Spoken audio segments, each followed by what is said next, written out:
अगर आप किसी भी कॉम्पिटिटिव एग्जाम की तैयारी कर रहे हो तो आपके लिए ऑनलाइन बहुत सारा मटेरियल ऑलरेडी अवेलेबल है। लेकिन ये मटेरियल दो तरीके के होते हैं, एक वो जो आपको आपके गोल तक लेकर जाता है और दूसरा वो जो आपको वहीं पर गोल गोल गोल गोल घुमाता रहता है। तो डिपेंड आप पर करता है कि आपको कौन सा मटेरियल चूज करना है। एमएम एकेडमी ऐप ये एक ऐसा प्लेटफॉर्म है जहां पर आपको हाईएस्ट क्वालिटी कंटेंट के जो वीडियोस है वो देखने को मिलेंगे, जहां पर मेरे द्वारा बहुत सारे कोर्सेज आपके लिए लाए जा रहे हैं। जैसे कि मॉडर्न हिस्ट्री का कोर्स ऑलरेडी कंप्लीटली अवेलेबल है, उसी के साथ साथ पॉलिटी का कोर्स चल रहा है, एथिक्स का कोर्स चल रहा है, करंट अफेयर का कोर्स चल रहा है और आने वाले दिनों में और भी सारे कोर्सेज जो है जैसे कि ज्योग्राफी, इकोनॉमी, एनवायरमेंट, बहुत सारे कोर्सेज आपके लिए आने वाले हैं और ये कोर्सेज हाईएस्ट क्वालिटी के रहेंगे जो आपको आपकी प्रिपरेशन में काफी ज्यादा हेल्प करेंगे। तो आप एमएम एकेडमी ऐप को डाउनलोड कीजिए और जो डेमो लेक्चर्स है उन्हें एक बार देखिए। उसी के साथ साथ आपको प्रिपरेशन में हेल्प करने के लिए जो पीडीएफ है वो भी अवेलेबल रहेगी, जहां से आप रिवाइज कर सकते हो, क्योंकि रिवीजन ये बहुत ज्यादा इंपॉर्टेंट होती है। और एमएम एकेडमी ऐप ये पहला प्लेटफॉर्म है जहां पर स्टूडेंट्स के साथ इंडिविजुअली मैं लाइव इंटरेक्ट करता हूं, जहां पर उनके जितने भी डाउट्स होंगे, भले वो एकेडमिक हो या पर्सनल हो, वो सब मैं सॉल्व करता हूं। तो जल्द से जल्द डाउनलोड कीजिए एमएम एकेडमी ऐप और वीडियोस को एंजॉय कीजिए। जय हिंद दोस्तों, स्वागत है आप सभी का इस वीडियो में। आज हम 13 जून का जो एनालिसिस है वो देखने वाले हैं। 12 जून का एनालिसिस जो है वो कल मैं नहीं ला पाया था, वो जो एनालिसिस है वो भी आज ही आ जाएगा। तो आज 13 है और सैटरडे है, उसकी वजह से कम आर्टिकल्स है, लेकिन जितने भी आर्टिकल्स है बहुत ही इम्पॉर्टंट और बहुत ही इंटरेस्टिंग है। तर STI PSO आणि ASO साठी नवीन बॅच सुरू होणार आहे अनअकॅडमीवर, विजय पथ या नावाची। तर कॉम्प्रिहेन्सिव्ह फंडामेंटल बॅच इथे तुम्हाला बघायला मिळणार आहे, जिथे सगळे जे सब्जेक्ट्स आहे, जसं पॉलिटी असो, इकॉनॉमिक्स असो, CSAT असो, हिस्ट्री असो, जनरल सायन्स, एन्व्हायरमेंट असो, कुठलेही सब्जेक्ट्स असो, तुमचे पूर्ण कवर होऊन जाणार आणि तुम्हाला जे राज्यसेवा एक्झाम होणार आहे त्यासाठी खूप जास्त हेल्प मिळणार आहे। माझीसुद्धा एक नवीन बॅच सुरू होणार आहे आणि त्या बॅचमध्ये सुद्धा तुम्ही एनरोल करू शकता। तर जर तुम्हाला विजय पथ या बॅचमध्ये एनरोल करायचं आहे, ज्यामध्ये तुम्हाला खूप फायदा मिळेल आणि त्याचबरोबर माझे जे लेक्चर्स आहे, माझे जे लेक्चर्स ऑलरेडी सुरू आहे अनअकॅडमीवर, ते सुद्धा तुम्ही एन्जॉय करू शकता। मी करंट अफेअर्सवर खूप सारे कोर्सेस आणलेले आहे आणि पुढे सुद्धा खूप सारे कोर्सेस जे आहे ते येणार आहे। तर जे तुम्हाला कोर्सेस एन्जॉय करायचे असेल तर तुम्हाला लवकरात लवकर सबस्क्रिप्शन घ्या अनअकॅडमीचं, जिथे तुम्हाला जे EMI ऑप्शन आहे ते सुद्धा अवेलेबल असणार आहे। तर EMI ऑप्शन सोबत तुम्ही इथे करू शकता आणि तुम्हाला कोड कुठला वापरायचा आहे, MMBEAN हा कोड वापरून तुम्ही जे सबस्क्रिप्शन आहे ते घेऊ शकता 10% डिस्काउंटवर। तर EMIचा सुद्धा no cost EMI option available आहे आणि बरेचसे जे ऑप्शन्स आहे तुम्हाला वेगवेगळे तिथे बघायला मिळेल। तर लवकरात लवकर सबस्क्रिप्शन घ्या अनअकॅडमीचं आणि विजय पथ आहे ती बॅचमध्ये एनरोल करा। चलिए शुरू करते हैं। तो सबसे पहले मैप बेस्ड एक्सरसाइज देखते हैं। तो यहाँ पर ये जो कंट्री है, कंट्री कौन सी है ये आपको बताना है। तो आपको करना क्या है, वीडियो को पॉज करना है, इस कंट्री के रिगार्डिंग इन्फॉर्मेशन लिखना है और फिर वीडियो को रिज्यूम करना है। आप मुझे फेसबुक, इंस्टाग्राम पर भी फॉलो कर सकते हो। PDF और वीडियो अपडेट्स के लिए आप मुझे टेलीग्राम पर फॉलो कर सकते हो, लिंक सभी की डिस्क्रिप्शन में दी हुई है। तो आइए सबसे पहले एक्सप्लेन्ड सेक्शन देखते हैं। तो यहाँ पर अगर आप देखो तो एक्सप्लेन्ड सेक्शन में यहाँ पर स्ट्रेटेजी जो है वो बताई गई है, मतलब एक इंटरव्यू टाइप का यहाँ पर देखने को मिल रहा है। अब ये जो इंटरव्यू है ये बेसिकली हमारे एग्ज़ाम पर्सपेक्टिव से इम्पोर्टेंट नहीं है। ये वाला जो आर्टिकल है फ्यूल प्राइजेस के बारे में बात कर रहा है। अब देखिए, पहले क्या हुआ कर रहा था कि जब भी फ्यूल प्राइजेस, मतलब क्रूड ऑयल प्राइजेस समझ लीजिए, जो हम इंपोर्ट करते हैं, हम इंपोर्ट क्या करते हैं, क्रूड ऑयल जो है वो इंपोर्ट करते हैं। अब क्रूड ऑयल के प्राइजेस अगर बढ़ जाते हैं तो हमारे यहाँ पर पेट्रोल और डीजल के दाम जो है वो भी बढ़ जाते हैं। लेकिन अगर जो क्रूड ऑयल प्राइजेस है वो नीचे चले जाते हैं तो पेट्रोल और डीजल के दाम जो है उस प्रपोर्शन में नीचे नहीं जाते हैं। तो इसी कारण को हम यहाँ पर इस आर्टिकल के थ्रू समझने की कोशिश करने वाले हैं। उसी के साथ साथ एडिटोरियल पेज, आइडियाज़ पेज अगर हम देखें तो ये वाला जो आर्टिकल है, ये वाला आर्टिकल काफ़ी इंपॉर्टेंट और इंटरेस्टिंग है। मतलब सरकार जो है वो क्या कर सकती थी और क्या करना चाहिए, ये इस आर्टिकल के ज़रिए बताया गया है। मतलब एक सोल्यूशन ओरिएंटेड आर्टिकल जो है वो हमें देखने को मिल रहा है।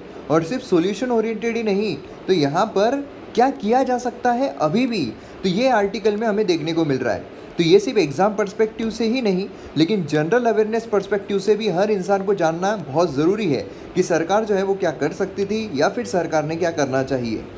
ये वाला अगर आर्टिकल हम देखते हैं, ये वाला आर्टिकल भी काफ़ी ज़्यादा इंपॉर्टेंट है, तो इस आर्टिकल पे भी अच्छे तरीके से नज़र डालेंगे। भले ही यहाँ पर गवर्नेंस जो है उसी के बारे में बात की जा रही है पेंडेमिक में, लेकिन काफ़ी इंपॉर्टेंट और इनोवेटिव आर्टिकल है, तो इसे में हम अच्छे तरीके से देखने की कोशिश करेंगे।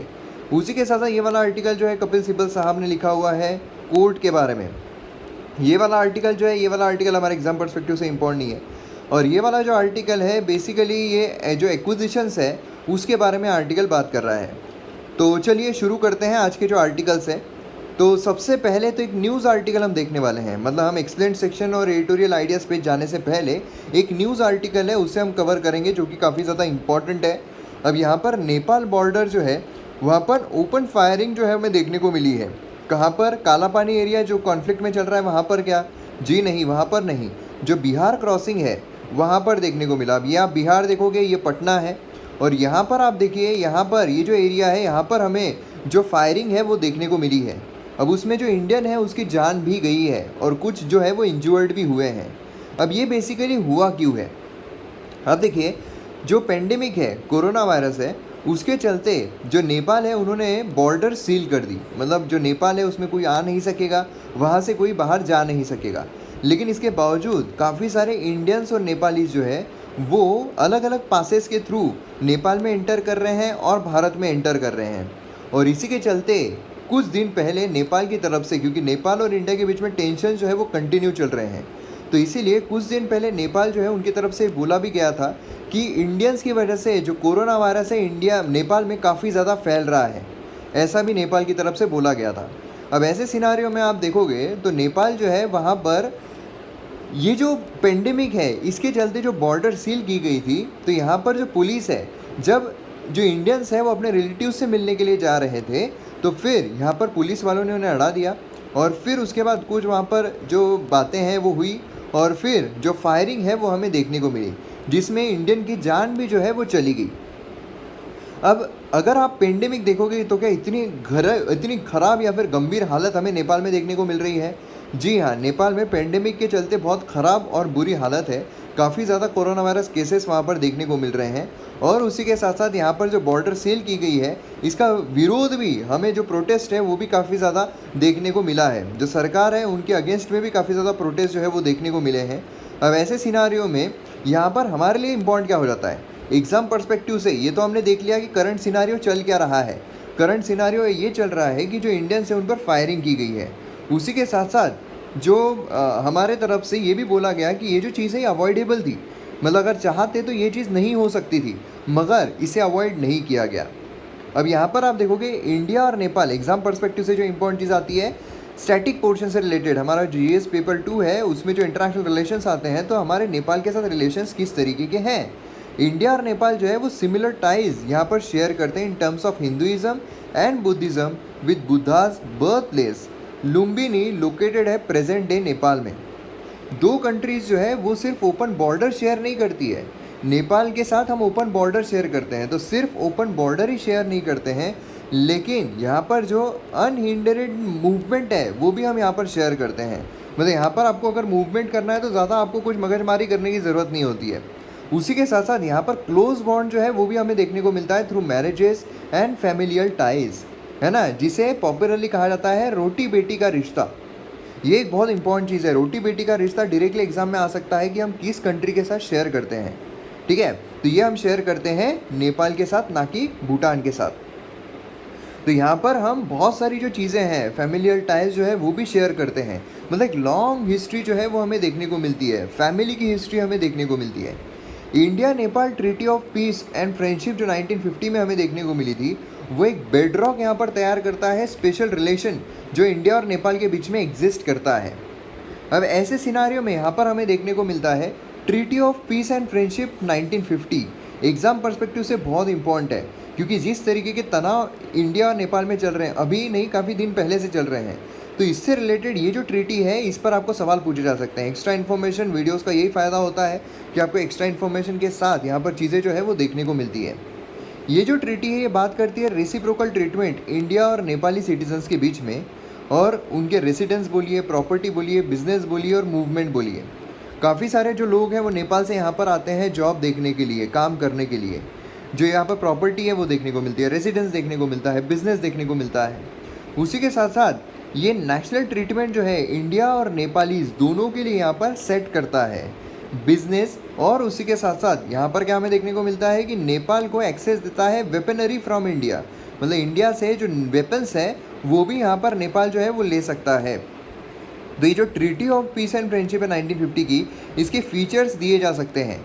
अब इसमें फीचर जो है वो मिक्स किसके साथ किए जा सकते हैं कि भाई दोनों जो कंट्री है नेशनल इंटीग्रिटी और सोवरेनिटी जो है उसके बारे में काम करेगी, दोनों पीस के साथ रहेगी। अब ये चाइना के साथ जो हमने किया था वो यहाँ पर दिया जा सकता है, ठीक है। तो इसीलिए ये चीज़ काफ़ी इंपॉर्टेंट हो जाती है कि इसके 3 पॉइंट हमें देखने को मिलते हैं जो कि काफ़ी ज़्यादा इंपॉर्टेंट है।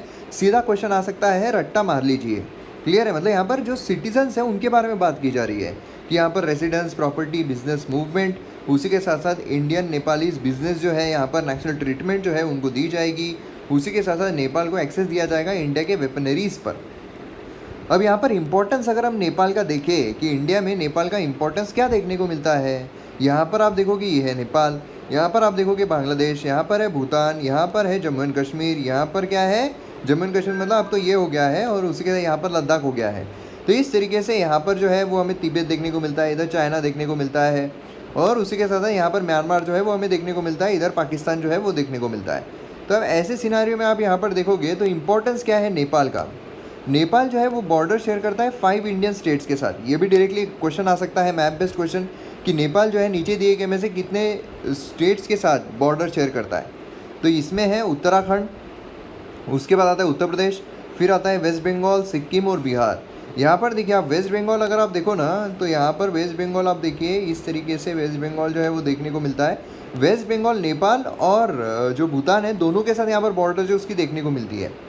हैंस ये काफ़ी इंपॉर्टेंट पॉइंट ऑफ कल्चर और इकोनॉमिक एक्सचेंज का, क्योंकि 5 स्टेट्स के साथ बॉर्डर शेयर करना एक अपने आप में एक बहुत बड़ी बात है। इम्पोर्टेंस क्या है, importance for India can be studied in 2 different angles. India के साथ जो भी इम्पोर्टेंस है हम 2 डिफरेंट एंगल्स में देख सकते हैं।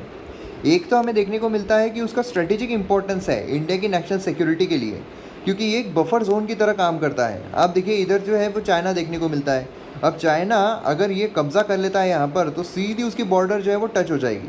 लेकिन यहाँ पर आप देखिए नेपाल जो है एक बफर जोन की तरह काम करता है, ये एक सोवरेन कंट्री है, तो इसीलिए अगर अटैक वटैक करना है तो उसके लिए हम तैयार हो सकते हैं। तो सिक्योरिटी पर्सपेक्टिव से ये जो नेपाल है काफ़ी इंपॉर्टेंट रोल प्ले करता है। दूसरा, India's role perception in international politics. यहाँ पर इंटरनेशनल पॉलिटिक्स देखा जाए उसमें भी एक काफ़ी इंपॉर्टेंट रोल हमें देखने को मिलता है। नेपाल ये middle of India's Himalayas frontier है। यहाँ पर आप देखोगे तो पूरा ऊपर साइड आपको हिमालय जो है वही देखने को मिलेगा, है ना, पूरा यहाँ हिमालय जो है वो हमें देखने को मिलता है। और उसी के साथ साथ यहाँ पर आप देखो तो एक बफर स्टेट है against the possible aggression of China, जैसे मैंने आपको बताया था उसकी तरह ये काम करता है नेपाल। रिवर जो नेपाल से ओरिजिनेट होती है वो पेरिनियल रिवर सिस्टम है, जो कि इंडिया की इकोलॉजी, हाइड्रो पावर पोटेंशियल जो है उसमें भी काफ़ी ज़्यादा हेल्प करती है। काफ़ी ज़्यादा हिंदू और बुद्धिस्ट रिलीजन साइट जो है वो हमें नेपाल में देखने को मिलते हैं, जो कि एक पिलग्रिम साइट, एक इम्पॉर्टेंट पिलग्रिम साइट जो है वो भी यहाँ पर नंबर ऑफ इंडियंस के लिए बनाता है। तो इस तरीके से जो नेपाल और इंडिया है उसकी इम्पोर्टेंस देखने को मिलती है। कुछ दिनों से काफ़ी तनाव चल रहा है जो काला पानी है उसके पास, और उसी के साथ साथ ये सेटलअप करना बहुत ज़रूरी है, क्योंकि सरकार जो है वो कुछ इस तरीके की चीज़ें कर रही है जिससे कि साफ पता चलता है कि चाइना जो है उसका सपोर्ट नेपाल को मिल रहा है ना। क्योंकि यहाँ पर चाइना जो है उसकी तरफ यहाँ पर जो नेपाल है वो बढ़ रहा है। नेपाल ने सीधे तरीके से कहा था कि जो हांगकांग है वो यहाँ पर चाइना जो है उसका है, और वो उसके बारे में देखेंगे, जो उनको इंटर मामला है वो उनके बारे में देखेंगे। तो ऐसी चीज़ें यहाँ पर हमें देखने को मिली है। तो अब आपको पूरा पर्सपेक्टिव समझ में आ गया है नेपाल से रिलेटेड, है ना। तो अब यहाँ पर हम बड़े मैप में भी देख लेते हैं, क्योंकि जो मैप बेस्ड एक्सरसाइज है उन्होंने आपको नेपाल के बारे में ही पूछी थी। तो प्रॉब्लम कहाँ पर बेसिकली हुआ है वो भी यहाँ पर देख लेते हैं, और नेपाल को एक बार अच्छी तरीके से देख लेते हैं। तो ये हमारी खूबसूरत धरती, हम जूम कर दे तो भारत जो है वो देखने को मिलता है। अभी नेपाल के लिए हमें यहाँ आना पड़ेगा, तो यहाँ आप देख सकते हो ये है नेपाल। यहाँ आपको बिहार जो है वो देखने को मिलेगा, और उसी के साथ साथ यहाँ पर आप देख सकते हो जो एरिया है जो अभी कॉन्फ्लिक्ट में चल रहा था, ठीक है। तो ये एरिया हमें देखने को मिलता है जो अभी कॉन्फ्लिक्ट में आ रहा था। तो इससे आप देख सकते हो कि जो ऊपर का भाग है, मतलब जो नेपाल है, नेपाल के जो ऊपर का पोर्शन है वो आप देख सकते हो पूरा हिमालय जो है वहाँ से घिरा हुआ है, मतलब पूरा आप हिमालयन रेंजेस जो है वो देख सकते हो। जिससे कि क्या होगा कि यहाँ पर आप देखोगे तो जो चाइना है उसको इंडिया पर कोई भी चीज़ करने के लिए काफ़ी ज़्यादा मुश्किल जो है वो हो सकती है, क्योंकि यहाँ पर हिमालय हमें देखने को मिलता है। और फिर जैसे जैसे हम इस साइड आते हैं वैसे वैसे हमें देखने को मिलता है कि यहाँ पर जो इंडिया है, इंडिया अपनी बॉर्डर जिस तरीके से शेयर करता है, तो जो भी लोग ज़्यादातर पॉपुलेशन है वो इंडिया के साइड में देखने को मिलती है। क्योंकि नीचे आप देखो जो नेशनल पार्क है या फिर हरियाली है वो ज़्यादातर नीचे हमें देखने को मिलती है नेपाल साइड में। तो इस तरीके से जो पूरा सिनारियो है वो यहाँ पर हमें देखने को मिलता है। तो यहाँ पर 3 भागों में जो नेपाल है उसको पट्टों में डिवाइड किया जाता है। ऊपर का पूरा हिमालयन रेंज, वहाँ पर जो लोग हैं वो भी हमें कम देखने को मिलते हैं, है ना। जो नीचे का पोर्शन है ये एकदम ज़्यादा यहाँ पर जो फर्टाइल लैंड है वो देखने को मिलती है, और ज़्यादातर लोग जो है वो यहीं पर रहते हैं। और इसीलिए इंडिया के साथ उसके कल्चरल एक्सचेंज जो है कंपेयर टू चाइना काफ़ी ज़्यादा है। तो इस तरीके से ये वाला जोन है जो हमें देखने को मिलता है अभी कॉन्फ्लिक्ट में। तो अब आपको पूरा पर्सपेक्टिव जो है ये समझ में आ गया हो। ओके, चलिए नेक्स्ट आर्टिकल पर पढ़ते हैं। यहाँ पर वे fuel prices decontrol works, तो इसके बारे में आर्टिकल बात कर रहा है। तो चलिए देखते हैं किस तरीके से हमें ये चीज़ देखने को मिलती है। थियोरी में देखा जाए रिटेल प्राइस जो है पेट्रोल और डीजल के इंडिया में वो लिंक किए गए हैं ग्लोबल क्रूड ऑयल प्राइजेस से। अब इन थियोरी हमें देखने को मिलता है, प्रैक्टिकल में जो है वो चीज़ें अलग है। अब यहाँ पर आप देखिए decontrol, complete decontrol जो है consumer end prices for auto fuel other such aviation turbine fuel और एटीएफ। अब यहाँ पर अगर हमें करना है, मतलब क्या है कि अगर क्रूड ऑयल प्राइजेस जो है वो गिरते हैं, मतलब यहाँ पर क्या है कि अगर हम पूरा का पूरा यहाँ पर डी कंट्रोल कर देते हैं कि सरकार अपने हाथ में कुछ भी नहीं रखेगी, जो सरकार है वो कम्प्लीटली जैसा मार्केट फ्लो हो रहा है उस तरीके से अगर प्राइजेस जो है वो रखती है, तो फिर ऐसे सिनारियो में क्या होगा कि जब क्रूड ऑयल प्राइसेस जो है वो गिरेंगे तो बट ऑब्वियस है कि यहाँ पर हमारे जो पेट्रोल और डीजल के दाम हैं वो भी यहाँ पर गिर जाएंगे। जब क्रूड ऑयल प्राइसेस के दाम जो है वो बढ़ जाएंगे तो पेट्रोल और डीजल के प्राइसेस जो है वो कम हो जाएंगे। लेकिन हमारे यहाँ पर ऐसा देखने को मिलता है क्या? जी नहीं। ऑटो फ्यूल प्राइसेस जो है were hike for the 6 days in a row. 6 days in a row हमें हाइक होते हुए नजर आए हैं, ठीक है। Since oil companies restarted revising prices, ठीक है, ये हमें देखने को मिल रहा है। लास्ट 6 days में पेट्रोल प्राइसेस जो है वो 3.31 पर लीटर ऊपर गए हैं, डीजल जो है 3.42 लीटर पर ऊपर गए हैं। अब ये कोइंसाइड करता है ऑयल बेंचमार्क। यहाँ पर सबसे पहले तो हमें देखने को मिल रहा था कि जो क्रूड ऑयल प्राइसेस है ये ड्रॉप होते जा रहे थे। यहाँ तक कि हमें देखने को मिला था कि जो यूएसए है वहाँ पर तो नेगेटिव में भी ये जो क्रूड ऑयल प्राइसेस है उसके चले गए थे। ये मैंने कवर भी किया था सेपरेट वीडियो में। अब ऐसे सिनारियो में आप देखिए जब नेगेटिव में चले गए तो हमारे यहाँ पर क्या 1 या 2 रुपये में पेट्रोल मिल रहा था, 1 या 2 रुपये में डीजल मिल रहा था, छोड़िए 10 रुपये में क्या मिल रहा था, छोड़िए 50 रुपये में मिल रहा था। जी नहीं, हमारे ऊपर कोई फ़र्क नहीं पड़ा। हमारे ऊपर क्या हुआ, उतना जितना प्राइसेस था उतना ही था। इनफैक्ट अब यहाँ पर तो बढ़ चुका है ना। तो ये चीज़ हमें यहाँ पर देखने को मिल रही है। अब यहाँ पर main reason oil prices D control one way street in India. एक वे में ही हमें जो डी कंट्रोल है वो देखने को मिल रहा है। कहाँ पर? बढ़ते टाइम। मतलब जब प्राइसेस बढ़ रहे हैं तो डी कंट्रोल है। भैया बढ़ क्यों रहे हैं? अरे तो oil prices, international crude oil prices बढ़ रहे हैं ना। इस तरीके से हमें देखने को मिलता है कि मतलब जब ग्लोबल प्राइसेस जो है वो ऊपर जा रहे हैं तो इसका मतलब है कि कंज्यूमर के पर बर्डन आएगा। मतलब क्या है कि ये डी कंट्रोल है, सरकार इसमें कुछ नहीं कर सकती है। ग्लोबल इसमें बढ़ रहा है, यहाँ भी बढ़ेगा। लेकिन जैसे ही कम होने लगता है वैसे इंडिया में कम होता है क्या? नहीं, सरकार बोलती है हम यहाँ पर कंट्रोल करेंगे, हम यहाँ पर जो टैक्सेस है वो लेंगे। इस तरीके से हमें चीज़ें देखने को मिलती है। जब रिवर्स होता है, जब प्राइजेस नीचे जाती है तो गवर्नमेंट जो है ऑलमोस्ट बाय डिफ़ॉल्ट यहाँ पर फ्रेश टैक्सेस जो है वो उस पर लेवी करना शुरू कर देती है, जिससे कि उनको एक्स्ट्रा रेवेन्यू जो है वो यहाँ पर मिल जाए। ये यहाँ पर हमें देखने को मिलता है। अब यहाँ पर आप देखिए की बेनिफिशियरी जो है of subversion of price decontrol government ही हमें देखने को मिलता है कि भैया यहाँ पर जब प्राइजेस बढ़ रहे हैं, डी कंट्रोल जो अभी सरकार ने किया है, वन वे डी कंट्रोल हम बोल सकते हैं इसको। इसमें क्या हो रहा है, जब प्राइजेस बढ़ रहे हैं सरकार की मज़ा हो रही है, उनको पैसे भी ज़्यादा मिल रहे हैं। फिर उसके बाद प्राइजेस जैसे जैसे नीचे जा रहे हैं तो सरकार जो है वो एक्स्ट्रा टैक्सेस लगा रही है, सरकार को ही फ़ायदा। मतलब ओवरऑल कंज्यूमर को ही डी कंट्रोल करने से कोई फ़ायदा नहीं हो रहा है, लेकिन हो किसको रहा है? सरकार को ही फ़ायदा हो रहा है। कंज्यूमर जो है वो क्लियर लूज़र यहाँ पर हमें देखने को मिलता है। प्राइस डी कंट्रोल इसेंशियली यहाँ पर फ्यूल रिटेलर जैसे कि इंडियन ऑयल हो गया, HPCL हो गया, BPCL हो गया, यहाँ पर उनको फ्रीडम देता है कि आप भैया यहाँ पर प्राइजेज जो है फिक्स कर सकते हो on the calculation of own cost and profit, ठीक है। अब यहाँ पर फ्यूल प्राइस डी कंट्रोल जो है वो स्टेप बाय स्टेप एक्सरसाइज हमें देखने को मिलती है। इसके पहले क्या था, गवर्नमेंट जो है कम्प्लीटली इंटरवेन करती थी कि भैया हम यहाँ पर क्या करेंगे, पूरी तरीके से हम यहाँ पर जो प्राइजेस है वो सेट करेंगे। फ्यूल जो है जैसे कि डोमेस्टिक LPG हो गया, केरोसिन हो गया, अभी भी यहाँ पर प्राइस कंट्रोल के अंडर में आते हैं। मतलब अनसन कोई भी आप चीज़ें नहीं बढ़ा सकते हो, ये नहीं कर सकते हो। अब इसमें हमें देखने को मिलता है एक बास्केट। बास्केट में क्रूड ऑयल जो है वो दो तरीके के हमें देखने को मिलते हैं। एक होता है सोर ग्रेड जो ओमान दुबई एवरेज जो हमें देखने को मिलता है, और फिर होता है स्वीट ग्रेड जो ब्रेंट होता है ऑफ क्रूड ऑयल जो इंडियन रिफाइनरीज जो है उसमें हमें देखने को मिलता है। ठीक है, तो ये पूरा पर्सपेक्टिव है। तो अब यहाँ पर आपको पता होगा कि किस तरीके से टैक्सेस लगाए जाते हैं। मतलब फॉर एग्जांपल अगर 10 रुपये में हमें जो क्रूड ऑयल मिल रहा है, फिर उसके बाद उस पर जो सरकार है वो टैक्स लगाएगी, फॉर से 10 रुपये लगाएगी, उस पर स्टेट गवर्नमेंट टैक्स लगाएगी, फॉर से 20 रुपये लगाएगी, फिर उसके बाद अलग अलग चीज़ें लगती है वो हम 10 पकड़ लेते हैं। टोटल कितना हो गया? 20, 30, 40, 50 रुपये का जो पेट्रोल है वो हमें यहाँ पर मिलेगा, जो 10 रुपये में हमारे कंट्री में आ रहा था। समझ में आ रहा है आपको? तो ये टैक्सेस जो यहाँ पर हो जाते हैं। अब बेसिकली होता क्या है कि जब crude oil prices, for example crude oil prices जो हम सरकार की, केंद्र सरकार की सिर्फ टैक्स कंसिडर करते हैं कि यहाँ पर 50 रुपये जो है उसमें क्रूड ऑयल आ रहा है, प्लस यहाँ पर जो सरकार है वो 20 रुपये लगा रही है, केंद्र सरकार, टोटल 70 रुपये का पेट्रोल है। अब यहाँ पर ये जो है ये दाम गिर कर हो गए हैं 30 रुपये। ठीक है, 30 हो गए हैं। अब यहाँ पर टोटल 20 ही अगर ले तो 50 रुपये में मिलेगा, लेकिन ऐसा नहीं होता है। यहाँ पर क्या करते हैं, जो टैक्सेस थे वो यहाँ पर बढ़ा देते हैं। मतलब ये क्या करेंगे, 40 रुपये कर देंगे, फिर उसके बाद फिर से उतनी कीमत जो है हमें देखने को मिलेगी। तो यहाँ पर क्या होगा, सरकार के पास ज़्यादा, सरकार की तिजोरी में ज़्यादा पैसा आ जाएगा। ये सिनारियो हमें यहाँ पर देखने को मिलता है। May 5 पर सेंट्रल जो है उन्होंने अनाउंस किया था steps ever hike in excise duty, 13 rupees और 10 रुपये पेट्रोल, इतना यहाँ पर किया गया था। तो आप देख सकते हो किस तरीके से एक्साइज बोलिए, वैट बोलिए, सारी चीज़ें जो है, ये सारे जो टैक्सेस हैं यहाँ पर इंक्रीज़ किए जाते हैं। क्लियर है? चलिए नेक्स्ट आर्टिकल पर बढ़ते हैं। Path not taken. अब बेसिकली सरकार ने क्या करना चाहिए था, सरकार के हाथ में क्या था, सरकार क्या कर सकती थी।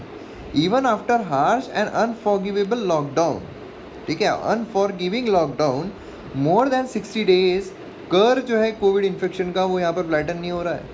जो कर्व है इस तरीके से ही बढ़ता हुआ देखने को मिल रहा है। हर दिन हमें 10,000 से ज़्यादा केसेस जो है वो होते हुए देखने को मिल रहे हैं। जो लॉकडाउन है उसके चलते तो कर्व जो है वो फ्लैटन हो जाना चाहिए था, मतलब ऐसा कर्व जो है वो हमें देखने को मिलना चाहिए था, पर ऐसा हो रहा है क्या? नहीं हो रहा है। हेल्थ इंफ्रास्ट्रक्चर जो है मैसिव गैप हमें देखने को मिलती है। As two out the 3 district lack testing facility, मतलब इतना ज़्यादा हमारे यहाँ पर हेल्थ फैसिलिटीज़ जो है वो ख़राब चल रही है, गड्ढे में चल रही है। पेशेंट जो है नेशनल कैपिटल पर वो मर रहे हैं क्योंकि उनको बेड जो है वो नहीं मिल रहे हैं। सेम हालत हमें मुंबई जो है वहाँ पर भी देखने को मिल रही है। अब यहाँ पर आप देखिए जो वर्किंग पुअर है उनको यहाँ पर क्या किया गया, जो क्राउडेड क्वारंटीन सेंटर्स है, मतलब उनको एक लाइन में यहाँ पर खड़े रहना घंटों तक मील के लिए। उसी के साथ साथ यहाँ पर हीट जो है, क्योंकि बहुत सारे माइग्रेंट वर्कर हमने देखे हैं जो पैदल घर पर जा रहे हैं, मतलब यहाँ पर 500, 700, 1000 किलोमीटर जो है वो पैदल यात्रा तय कर रहे हैं। और इतनी धूप में, जहाँ पूरी गर्मी, हमारे यहाँ पर जो धूप है कितनी ज़्यादा पड़ती है, 45 डिग्री सेल्सियस से ऊपर टेम्परेचर जो है वो चला जाता है। ऐसे सिनारियों में पैदल वो अपनी इधर जा रहे थे और बिंग डिप्राइव्ड फूड, वाटर, ये सारी चीज़ें हमें देखने को मिली। उसी के साथ साथ इकोनॉमी जो है वो इतनी कॉन्ट्रैक्ट हो गई है, तो मिलियन ऑफ जॉब जो है यहाँ पर पूरे ख़त्म हो गए हैं। मास हंगर हमें देखने को मिल रहा है, अनएम्प्लॉयमेंट हमें देखने को मिल रही है। ये सारे प्रॉब्लम्स जो है ये हम यहाँ पर फेस कर रहे हैं। तो अब सरकार ने यहाँ पर क्या करना चाहिए था, तो बिगिन विद डिसीजन, यहाँ पर जो इम्पोज किया गया नेशन वाइड लॉकडाउन बिना किसी नोटिस के या फिर प्रिपरेशन के। मतलब यहाँ पर क्या हुआ कि आए, अच्छा चलो लॉकडाउन जो इसका ये है, क्या बहुत सारी कंट्री लॉकडाउन चल रहे हैं, चलो मित्रों आ गया लॉकडाउन, 12 बजे से लॉकडाउन लगेगा। इसकी कोई नोटिस है ना प्रिपरेशन है, ताकि लोग जो फंसे हुए हैं वो क्या करें, जो लोग फंसे हुए हैं वो अपने घर कैसे जाए। अब यहाँ पर गवर्नमेंट जो है कंसल्टेड वाइडली, क्या गवर्नमेंट ने यहाँ पर कंसल्ट किया पब्लिक हेल्थ एक्सपर्ट से, एपिडेमियोलॉजिस्ट से, इकोनॉमिस्ट से, सोशल साइंटिस्ट से, ग्लोबल एक्सपीरियंस केयरफुली के यहाँ पर सरकार ने स्टडी किया था। उसी के साथ साथ it would have ruled out the lockdown as bad public health because you cannot save millions of working people from infection by thrusting them into the mass hunger. यहाँ पर आप लोगों को जो है बचाने की कोशिश कर रहे हो, लोगों को सेव करने की कोशिश कर रहे हो, उनको और गरीबी में डालकर, उनको और भूखा मारकर। इंस्टेड साउथ कोरिया का अगर सरकार जो है वो एग्जाम्पल फॉलो करती थी, जहाँ पर उन्होंने मास टेस्टिंग की थी, मतलब आए सभी लोगों को यहाँ पर टेस्ट करो फटाफट और आइसोलेट करने की कोशिश करो, ये अगर करती थी तो यहाँ पर ज़्यादा बेटर हो सकता था, ऐसा आर्टिकल में बोला गया है। गवर्नमेंट जो है could have first explain the reason कि यहाँ पर क्या है कि most of the working poor जो है हमारे यहाँ पर देखने को मिलते हैं। अब पूरा कम्युनिकेशन प्रॉपर ना होने की वजह से वो डर गए कि भैया चल क्या रहा है, हो क्या रहा है, काम नहीं मिल रहा है, सरकार ने लॉकडाउन लगा दिया है, सब कुछ बंद हो गया है, अलग अलग परसेप्शन उनके दिमाग में चलते रहते हैं। तो यहाँ पर सरकार जो, उन्होंने सबसे पहले एक्सप्लेन करना चाहिए था कि बेसिकली है क्या, क्या रहने वाला है। उसी के साथ साइंटिस्ट, इकोनॉमिस्ट, उनके जो क्वेश्चंस है यहाँ पर रिस्पॉन्ड किए जाने चाहिए थे, है ना। उसी के साथ साथ यहाँ पर पीरियड ऑफ लिमिटेड लॉकडाउन उन्होंने यहाँ पर हर हाउस होल्ड को अनकंडीशनल कैश ट्रांसफ़र जो है 7,000 रुपये का ये प्रोवाइड करना चाहिए था, यूनिवर्सल। और उसी के साथ साथ एक्सपांडेड पब्लिक डिस्ट्रीब्यूशन सिस्टम जो है ये यहाँ पर दिए जाने चाहिए थे, इंक्लूडिंग पल्सेस एंड ऑयल। मतलब जहाँ पर अनाज दिया जाता है वो भी यहाँ पर फ्री में सरकार ने देना चाहिए था। माइग्रेंट्स जो सबसे बड़ा मुद्दा यहाँ पर बन चुका है, माइग्रेंट्स एंड अदर सिटीजन्स उनको एटलीस्ट एक वीक का टाइम जो है वो देना चाहिए था, जिससे कि अपने घर पर वो रिटर्न जा सके बिफोर द लिमिटेड लॉकडाउन। जो यहाँ पर पहला लॉकडाउन लगाया गया था तो उनको कम से कम एक वीक का टाइम जो है वो दिया जाना चाहिए था, जिससे कि वो अब अपने घर जो है वो जा सके। बट ऑब्वियसली कि जब हम ऐसा बोल रहे हैं, फॉर एग्जांपल हम 2 दिन का वक्त दे रहे हैं, ठीक है, एक हफ्ते का भी छोड़िए, हम 2 दिन का वक्त दे रहे हैं। हम ये बोल रहे हैं कि जिनको अपने घर पर जाना है फटाफट चले जाइए, क्योंकि इसके बाद लॉकडाउन जो है वो लगने वाला है। तब ऐसे सिनारियो में बट ऑब्वियस है कि वो लोग जिनको घूमने जाना है, घूमने तो कोई लोग जाएगा नहीं, क्योंकि उनको पता है कि भैया हम अटकने वाले हैं, है ना। तो जिनको एक्चुअल में घर पर जाना है वही यहाँ पर घर पर जाएंगे। Even at this stage it should restore full passenger train operations. Full passenger train जो है वो रखनी चाहिए थी, जो कि सारे सीट जो है वो उन लोगों के लिए ही रिजर्व रहेंगे जिनको घर पर जाना है, फिर माइग्रेंट है उनके लिए, और first come first serve basis पर। यहाँ पर आप सोशल डिस्टेंसिंग मेंटेन करो ना, फिजिकल डिस्टेंसिंग मेंटेन करो, है ना। तो ऐसा होना चाहिए था। गवर्नमेंट जो है उन्होंने फ्री वाटर टैंकर जो है वो यहाँ पर सप्लाई करने चाहिए थे, इंश्योर करने चाहिए थे, जिससे कि क्या होगा, जो स्लम है वहाँ पर अगर प्रॉपर पानी जो है वो पहुँचता है तो अच्छा रहेगा। पर्सनल हाइजीन आप कैसे एक्सपेक्ट कर सकते हो स्लम में, जहाँ पर एक एक को लगकर दूसरे घर होते हैं, है ना। मतलब उठे तो ऐसा लगेगा कि दूसरे घर से उठ रहे हैं, इतने कॉम्पैक्ट वहाँ पर देखने को मिलते हैं। आप धारावी कभी देखिएगा किस तरीके से कितना कॉम्पैक्ट है, कितना बड़ा स्लम है। तो ऐसे सिनारियो में आप वहाँ पर पर्सनल हाइजीन जो है कैसे मेंटेन कर सकते हो, हाथ जो है वॉश करना कैसे आप एक्सपेक्ट कर सकते हो। अब यहाँ पर जो अगर पानी हम टैंकर प्रोवाइड करते थे तो पर्सनल हाइजीन मेंटेन होती थी, जो लोग हैं वहाँ पर प्रॉपर हैंड अपने वॉश कर सकते थे। और यहाँ पर मैसिव रैम्प जो है हेल्पलाइन का वो यहाँ पर दिया जाना चाहिए था, मेंटल हेल्थ और डोमेस्टिक वायलेंस के लिए भी, जहाँ पर जो भी ऐसे प्रॉब्लम्स हो रहे हैं वो यहाँ पर सॉर्ट आउट हो सके। उसी के साथ साथ it should empty custodian beggar homes, ठीक है। यहाँ पर ये बहुत ज़रूरी बात बोली गई है, जो कस्टोडियल बेगर होम्स है वो यहाँ पर एम्प्टी किए जाने चाहिए थे। मतलब विमेंस होम, चिल्ड्रंस होम जो कि लॉ के साथ कॉन्फ्लिक्ट में है, उनको यहाँ पर वॉलंटरी और डिग्निफाइड प्लेस जो है सेफ्टी के लिए यहाँ पर दी जानी चाहिए थी। जो यहाँ पर जेल में है उनको यहाँ पर बेल जो है वो प्रोवाइड की जानी चाहिए थी। जो अंडर ट्रायल है प्रिजनर्स उनको यहाँ पर डिस्चार्ज जो है वो दिया जाना चाहिए था, एक्सेप्ट जो ग्रेवियस चार्ज में है। क्योंकि क्या हो रहा है, बहुत सारी जेल में हमने देखा हुआ है, क्योंकि मुंबई में करना पड़ा, मुंबई में जो कोरोना है वो जेल में भी फैल रहा था, इसलिए आधे से ज़्यादा जो प्रिजनर्स हैं उनको घर पे छोड़ा गया। तो ऐसे सिनारियो में क्या है कि वो वहाँ पर ना फैले, इसलिए कम से कम रखना था। इवन अमंग दीज जो 65 से ज़्यादा है, स्पेशल रिस्क है, तो उनको यहाँ पर बेल जो है वो दे देनी चाहिए थी for a period of pandemic. अब यहाँ पर ओवरनाइट जो पब्लिक हेल्थ सिस्टम हमारे यहाँ पर हम बोल रहे हैं कि पब्लिक हेल्थ सिस्टम जो है बहुत ख़राब है, बहुत बुरी है, ओवरनाइट ये बिल्ड करना काफ़ी मुश्किल हो जाता है ना। लेकिन गवर्नमेंट जो है उन्होंने स्पेन की तरह सोचना चाहिए था। जितने भी पर्सनल्स है, बेड्स है, इक्विपमेंट्स है प्राइवेट हॉस्पिटल के, पब्लिक यूज़ के लिए लेना चाहिए था, फ्री ऑफ कॉस्ट पूरा पेंडेमिक की ड्यूरेशन के लिए। हम यहाँ पर बोल रहे हैं कि गवर्नमेंट हॉस्पिटल में जो बेड्स है वो ज़्यादा नहीं है, लेकिन प्राइवेट हॉस्पिटल के बेड जो है वो लिए जा सकते थे ना। भैया प्राइवेट हॉस्पिटल में तुमको नहीं जाना है, लेकिन प्राइवेट हॉस्पिटल के जो बेड्स हैं वो तो आप ले सकते थे। 60% इंफ्रास्ट्रक्चर हमें प्राइवेट हॉस्पिटल में देखने को मिलता है, पब्लिक हॉस्पिटल में नहीं, गवर्नमेंट हॉस्पिटल में नहीं, वो हम यहाँ पर ले सकते थे। एक ऑर्डिनेंस जो है वो यहाँ पर इशू किया जा सकता था कि कोई भी पेशेंट को यहाँ पर by any private hospital diagnosis और ट्रीटमेंट जो है सिम्टम्स अगर होते हैं तो उसके लिए टर्न अराउंड नहीं किया जा सकता है। आज आप कहीं पर भी चले जाओ, कोई नहीं ले रहा है। अगर आप बोल रहे हो मेरे को सर्दी या खांसी है, तो डॉक्टर जो है वो तो दूर से आपको टच भी नहीं कर रहे हैं और बता रहे हैं कि अच्छा ये गोली लेके देख लो। ऐसा सिनारियो देखने को मिल रहा है। Government should from the start, उन्होंने यहाँ पर पब्लिक और प्राइवेट कोऑपरेशन जो है कॉरपोरेशन को इंसेंटिवाइज करना चाहिए था, जिससे कि जो पीपीईज है उसका प्रोडक्शन हो सके, टेस्टिंग किट्स का प्रोडक्शन हो सके, वेंटिलेटर्स का प्रोडक्शन हो सके। Most frontline health care worker जो है, ASHA, ICDS workers, sanitisation worker under paid है या फिर लैक ऑफ जॉब सिक्योरिटी उनकी हमें देखने को मिलती है। उन्होंने जो स्टेडियम से उन्हें कन्वर्ट करना चाहिए था, यूनिवर्सिटीज़ को कन्वर्ट करना चाहिए था, होटल्स को कन्वर्ट करना चाहिए था into hospitals and quarantine beds. ये यहाँ पर अगर किया जा सकता था तो बहुत अच्छा होता था।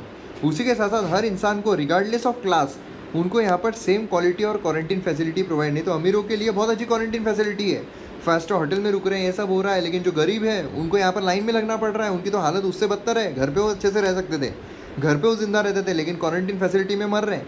ऐसी सिचुएशन जो है वो हमें यहाँ पर देखने को मिल रही है। तो ये जो चीज़ें हैं काफ़ी ज़्यादा इंपॉर्टेंट है। तो आप भी मुझे कमेंट सेक्शन में बताइए आपको क्या लगता है, जो भी चीज़ें यहाँ पर सुझाव दिए गए हैं आपको इसका बारे में क्या कहना है। तो आइए यहाँ पर नेक्स्ट चीज़ पर बढ़ते हैं। तो नेक्स्ट हमें देखने को मिल रहा है यहाँ पर मेजरिंग दी एपिडेमिक। तो यहाँ पर एपिडेमिक अगर हम देखें तो हमें देखने को मिलता है कि 4 वीक्स अगो स्टेट जो है उनको फाइनली यहाँ पर फ्रीडम जो है वो दिया गया है कि आप एपिडेमिक के लिए मैनेज कर सकते हो। किस तरीके से मैनेज कर सकते हो, तो यहाँ पर आप आपके हिसाब से देखो कि कहाँ आपको रिस्ट्रिक्शंस लगाने हैं, कहाँ नहीं लगाने हैं, क्या करना है क्या नहीं करना है ना। और उसी के साथ साथ they are of course better place to deliver on public and welfare, और उसी के साथ जनरली ज़्यादा अकाउंटेबल भी होते हैं। अब यहाँ पर आप देखोगे लॉकडाउन जो है वो यहाँ पर प्रॉपर तरीके से नहीं चल पाया है ना। और उसी के साथ साथ अब यहाँ पर कंटेनमेंट जोन जो है उसी में हमें सब कुछ देखने को मिल रहा है कि भैया मैनेज किया जा रहा है सिर्फ कंटेनमेंट जोन में। अब ऐसे सिनारियो में आप देखिए इसमें अलाइड एक्टिविटीज़ हमें देखने को मिलती है, मतलब demarcation of the boundaries, testing, treatment, tracing, quarantine, ये सारी चीज़ें हमें देखने को मिलती है। अब यहाँ पर फर्स्टली किसी भी एरिया को क्लासीफाई जो है वो किया जाना चाहिए, अगर आप करते हो तो उसमें की सोशियो इकोनॉमिक और डेमोग्राफिक डिटर्मिनेंट जो है वो यहाँ पर रहने चाहिए। फॉर एग्जांपल जो एरिया है उसकी डेस्टिनी, नंबर ऑफ पीपल, उसी के साथ साथ यहाँ पर कितने रूम में वो लोग रह रहे हैं, कितने छोटे रूम वहाँ पर देखने को मिल रहे हैं, है ना। अगर आप धारावी देखोगे, मैंने जैसे आपको कहा छोटे छोटे रूम होते हैं, एक एक रूम इतने छोटे होते हैं कि मतलब आपने अगर पैर पूरे पसार लिए तो आप दूसरे के रूम में आपके जो पैर है वो चले जाएंगे। और फिर उसके बाद as we know much of the infection जो है वो स्प्रेड होता है within the dense cluster, है ना। डेंस इसमें ज़्यादा स्प्रेड होता है और इसीलिए यहाँ पर वल्नरेबल एरियाज जो होते हैं तो उसमें कांटेक्ट को कम करना, लिमिट करना काफ़ी मुश्किल हो जाता है, रिड्यूस करना काफ़ी मुश्किल हो जाता है। तो ऐसे सिनारियो में यहाँ पर जो है मतलब आपको ज़्यादा से ज़्यादा टेस्टिंग जो है वो यहाँ पर करनी पड़ेगी।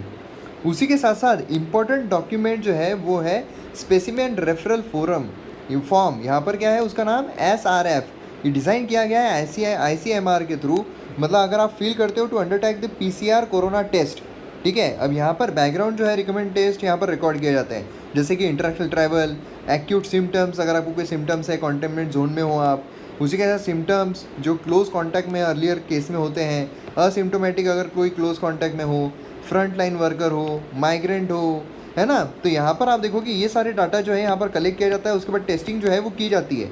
हमारे यहाँ पर अगर पहला देखा जाए, स्टार्टिंग में देखा जाए तो आपको अगर सर्दी, आप दवाखाने जा रहे हो और आप बोल रहे हो कि मुझे सर्दी हुई है, आपको पहले पूछेंगे आप कोई ट्रैवलिंग हिस्ट्री है क्या आपकी, आप कहीं से आए हुए क्या फॉरेन कंट्री से, आप बोलोगे नहीं। फिर पूछेंगे आपके परिवार में किसी को कोरोना हुआ है क्या, आप बोलोगे नहीं। तो बोलेंगे नहीं तुम चले जाओ, तुमको नहीं है। ये हमको पहले देखने को मिल रहा था, है ना। इसकी वजह से भी हमारी मास टेस्टिंग जो है वो नहीं हो सकी। और जो लोग हैं ये हमें अब सिनारियो ऐसा हो गया है कि हमें देखने को मिल रहा है, जो मतलब हमारे जो बड़े बड़े दिग्गज लोग हैं वो ये बोल रहे हैं कि कम्युनिटी में ट्रांसमिशन तो हुआ है लेकिन कम्युनिटी ट्रांसमिशन नहीं हुआ है। ऐसे सिनारियो हमें देखने को मिल रहे हैं। कमिंग टू प्रिवेंशन, अब यहाँ पर इंपॉर्टेंस क्या है, मास्क का काफ़ी ज़्यादा इंपॉर्टेंस है कि भैया हमें मास्क जो है वो यहाँ पर पहनने ही चाहिए। अब ये न्यू एक फैशन बन जाना चाहिए। डिस्टेंस यहाँ पर रखना चाहिए, ओपन वेंटिलेशन जो है वो यहाँ पर अप्रिशिएट किया जाता है। सिंपल स्टैटिस्टिकल मैट्रिक अगर देखा जाए तो यहाँ पर मास जो है इन दी एरिया वो यहाँ पर काफ़ी ज़्यादा इंपॉर्टेंट है। कैमराज यहाँ पर इंस्टॉल करना चाहिए लोकेशन पर, जिससे कि लोग जो है कितने मास्क के साथ है वो काउंट किया जा सके। सोशल डिस्टेंस मेंटेन किया जाना चाहिए, मेजर किया जाना चाहिए। और जो बसेस है which are install the sheet between the driver and passenger on recording innovative ways of ticket vending, ये भी यहाँ पर देखा जा सकता है ना। तो इतनी सारी चीज़ें जो है वो हमें यहाँ पर देखने को मिल सकती है। तो ये काफ़ी ज़्यादा इंपॉर्टेंट पर्सपेक्टिव हमें इसका देखने को मिलता है। तो देखिए आर्टिकल्स आज के कितने ज़्यादा इंपॉर्टेंट और इंटरेस्टिंग थे। तो यहाँ पर आप देख सकते हो जो मैंने मैप बेस्ड एक्सरसाइज पूछी थी वो नेपाल की थी। नेपाल हमने ऑलरेडी जो एक्सरसाइज है उसमें देख लिया है, मैंने आपको बड़े मैप में भी दिखा दिया है। और इसके रिगार्डिंग हमने जो इंडिया और नेपाल के रिलेशन है वो भी देख लिए हैं। तो यहाँ पर हमारा जो वीडियो है वो ख़त्म होता है। जो भी चीज़ें मैंने आपसे पूछी हो आप कमेंट सेक्शन में ज़रूर बताइए। तो मिलते हैं अगले वीडियो में। जय हिंद।